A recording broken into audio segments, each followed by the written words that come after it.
আসসালামু আলাইকুম রহমতুল্লাহি বারাকাতুহু। আহ, তো একটা বিষয় কথা বলতে চাই। আমাদের সমাজে এমন কিছু লোক আছে যারা সমালোচনাকারী। তো তারা কিন্তু অনেক উপকারী একটা প্রাণী। কিভাবে বলতে পারেন?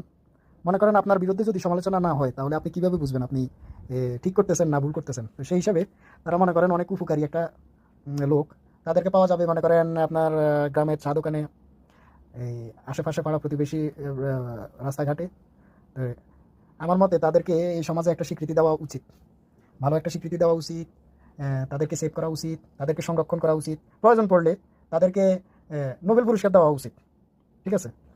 তো অবশ্যই এটার দিকে আপনারা খেয়াল রাখবেন। ঠিক আছে?